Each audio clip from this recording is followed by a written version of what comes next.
नमस्कार मंडळीनो, मी कोकणी माणूस बाबू दादा. काय समजलो मंडळीनो, आज आपण पेरणीला सुरुवात करतो आहे. आमच्या दाराशी लावणीचं तोंड आहे, त्यांची पेरणी करायची. बाकी रानात काही शेती नाही, एवढाच आहे.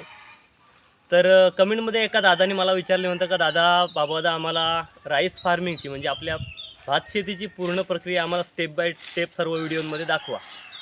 तर तसं आता तुम्हाला सगळ्यांना भात शेतीबद्दल काय वेगळा सांगायला नको, सगळ्यांना माहितीच आहे. आणि यूट्यूबवर असे भरपूर व्हिडिओ तुम्हाला बघायला मिळतील, तरीसुद्धा माझ्या पद्धतीने मी थोडा सांगतो. आता ही भात शेतीची जी सुरुवात आहे, आता आपण पेरणीला सुरुवात करतो आहे. पण भात शेतीची सुरुवातीची पेरणीच्या आधीपासून प्रक्रिया सुरू होते. तर पेरणीपासून पुढं अगदी भात कापून तयार होईपर्यंत मी तुम्हाला व्हिडिओमध्ये दाखवीन. आणि पेरणीच्या आधीची तुम्हाला आता 2 मिनटात जरा थोडक्यात सांगता. आता एक उदाहरण म्हणून आपण घेऊया की आता हा माझा तोंडा आहे. तर ह्या एकाच तोंड्याची शेवटपर्यंत मी तुम्हाला प्रक्रिया दाखवणारच आहे. मग आता ह्या तोंड्यात आपल्याला शेती करायची आहे असा आपण विचार केलेला आणि सुरुवात केलेली. तर कशी होते सुरुवात? तर जेव्हा आपण ठरवतो का इथं मला शेती करायची आहे, भात शेती करायची आहे, तर पहिली सुरुवात होते त्या शेतीच्या त्या जमिनीची भाजावून करायला लागते, मशागत करायला लागते. तर त्या भाजावणीची तयारी करायची. पहिली तयारीला काय करायला लागतं की साधारण शिमग्याच्या आधी भाजावणी सर्व पूर्ण करायचे असतात. मग खार वगैरे पडते, दव पडतं, त्या टायमाला आपण पहिला गवत कापतो. गवत कापून घ्यायचं. गवताच्या वरडी वगैरे भाजवणीला लागतात. त्या गवत काढून झाला का त्याच्यानंतर कवाल तोडणी. झाडाच्या फांद्या आपण काढून त्या सुकवतो. त्या मग कवाल झाला त्याच्यानंतर आपण आपले गुरं असतात त्यांची शेण ते आपण सुकवून ठेवतो. त्या शेणी त्या.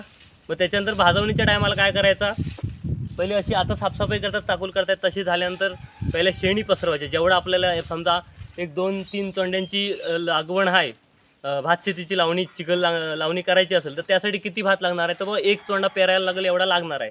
तर मग हा 1 तोंडा पेरायचा असेल तर मग तेवढ्याला आपण पहिला शेण पसरवून घ्यायचं, त्या सुक्या शेणी. त्याच्यावर मग तो जो आपण झाडाच्या फांद्या तोडलेला असतात कवाल, त्या कवालाचं भारं उतरवायचं, म्हणजे एक फांदी पसरवायची सगळीकडं.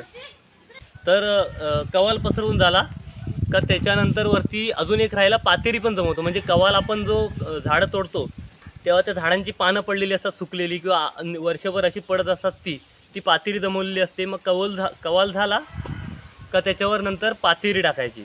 पातेरी झाली का मग गवात म्हणजे आपला तो तणवायचा. तणवून झाल्यानंतर आपण त्याच्या बाजूला थोडी माती खताव, माती लावतो ना आपण, ती माती सुपान अशी पसरवून भरायची.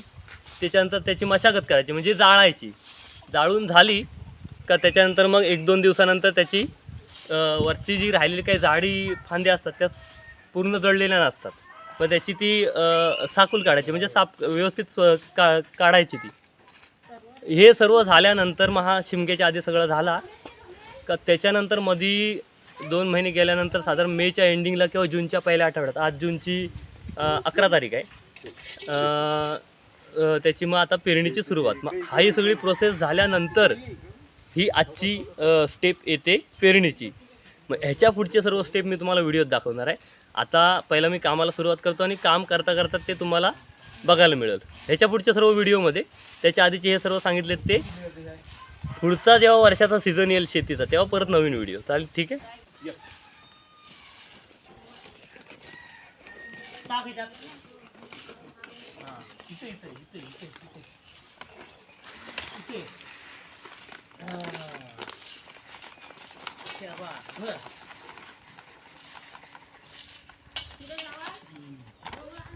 आपल्याला नाही तू बर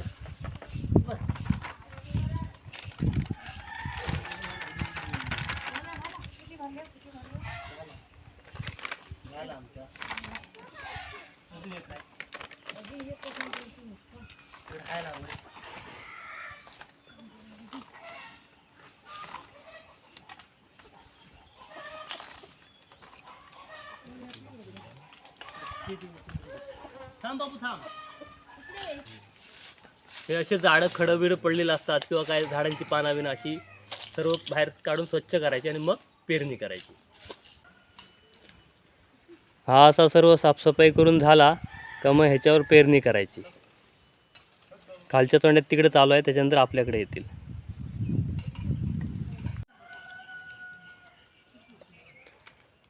हा बघा आनंददादाने आपल्या तोंड्याला पेरायला सुरुवात केली नाही. तर ह्याच्यामध्ये कसं असतं, आपला दरवर्षी जो भात पिकतो त्यातला बियाण्याला ठेवला जातो किंवा काही बियाणी अशी विकत पण घेतात, काय काय असतात चांगली ती अशी. आणि असा पेरून झाल्यानंतर खतायचा, आधी पेरायचा नंतर खतायचा. कारण का पेरल्यानंतर खतल्यावर मग जी खतताना माती खुदल्यानं होते ना उलटी, त्याच्याखाली भात जातं, म्हणजे कोंबड्यांचा त्रास कमी होतो. असा जर खतल्यानंतर पेरला तर कोंबडी भात बराचसा खाणार. आता दाराशी फक्त कोंबडी असतात, रानात जर असेल तर मोर किंवा बाकी पक्षी असतात. म्हणून आधी खतायचा आणि आधी पेरायचा मग खतायचा. खालच्या तोंड्यात लौकिक सर्व खतायत. आता मला जायचं आहे कामावर, त्यामुळे मी काय आहे ना खताय जास्त मदत करू शकणार नाही आता.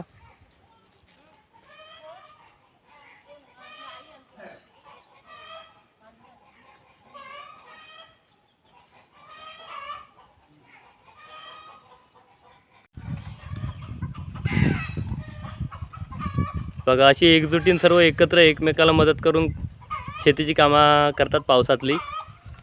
आता ह्याच्यात आम्ही 3 घरातली माणसं आहो.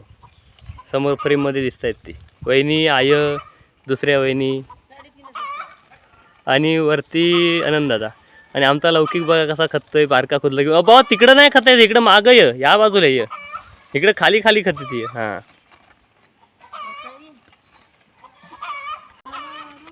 इकडं वर या.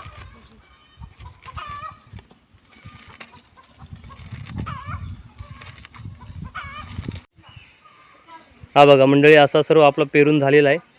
आणि खाली खतायत तो खतून झाला का मग वरती खतायला त्याला. मला जायचं आहे कामावर, त्यामुळे मी जातो कामावर.